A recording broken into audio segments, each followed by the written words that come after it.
All right, guys, welcome to the channel here. I apologize when I recorded this video. I did not realize that the audio was all screwed up until I went to edit the video. So I posted on the community tab and asked you guys if you still want me to upload it. Some people suggested narration, so here we go. Never did this type of video, but we're planting fall food plots. As you can see, I get to the farm. It's an awesome sunny day. I get there, unload the Furminator G3.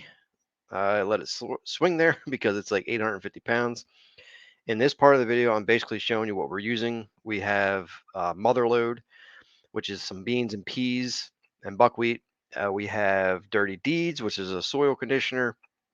This is basically what the mix looks like here. You can see in there a couple different varieties: soybeans, cowpeas, and some or cowpeas, and then some different varieties of soybeans. Now, this is in ag country, so the field is roughly about 20 acres of beans there. But we're showing you my four-wheeler here. It's a Polaris Sportsman 800. There's the Furminator G3 ATV model. Thing is a beast. And basically, a lot of people ask me about my spreader. Well, I have a new one. It's a Fimco. Here's a little time lapse of me actually installing it on the four-wheeler. I mounted it to the front. It's easier to kind of see what you're looking, see the level of the fertilizer and seed inside of it. Basically, we manipulated a little bit to be able to mount to the front of the bar. Takes me less than 5 minutes to install it. And then here is a clip of me actually spreading it on the four-wheeler. It slings it pretty hard. It's variable speed. And I mean, it'll sling probably 20, 30 feet on both sides if you have it on setting number 10. There's the controller there on the lower right, you can see. And just basically spread the fertilizer first because we are disking. That is my preferred method.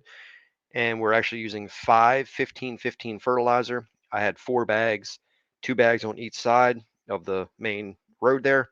Cost me, I think I'm saying in the video here, cost me about $87 for the fertilizer. Now I did spread some a couple bags of lime as well.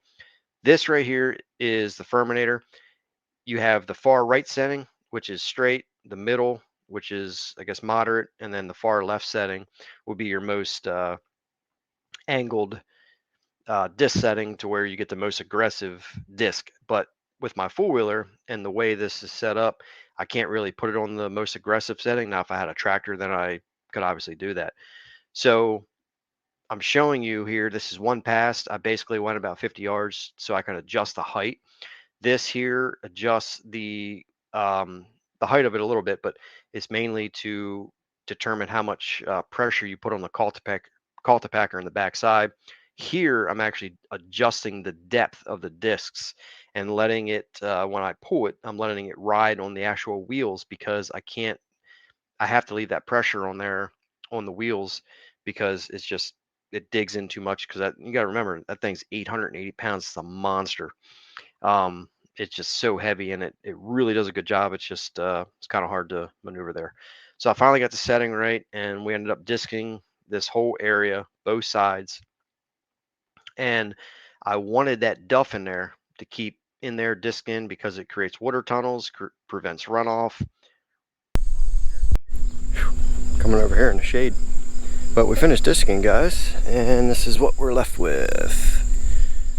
As you can see, we got a lot of the green manure, roughed up. So that way when we spread our seeds into that, it'll kind of hold it in place and then we'll come back, cultipack it. But this is what we're looking like.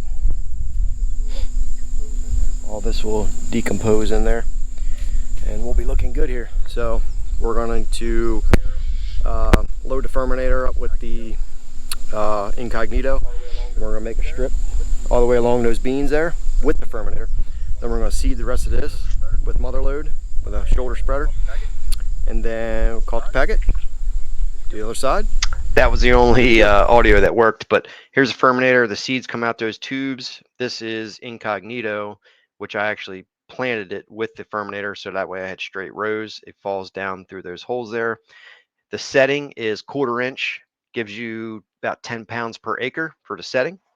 I'm putting the Incognito in the Furminator, and it works really good for if you're getting straight rows. of Egyptian wheat and things. And we did that as well up against the beans. That way we have a little bit of a wall. Now here I'm just basically explaining the rest, of the day that what we did. And um, the last final step that we did after broadcasting the fertilizer and the beans and everything is we came through with Dirty Deeds. Dirty Deeds is an actual humic based soil conditioner, which I add that into my food plot program. I would never just say, hey, avoid soil samples, avoid this, avoid that, just spray this. No, we're following soil samples, we're following lime recommendations, fertility recommendations, all that good stuff, and we're adding Dirty Deeds into that program. It's always best to have a program, and that's what we did here. We basically added that in. We sprayed that right onto the soil. First time using, something like that for this year. So be bringing that to you, and we'll have an update on this progress here in about 4 weeks. I'm getting cell cam pictures from the farm daily, and the beans are coming up and peas and everything. So we're looking forward to it.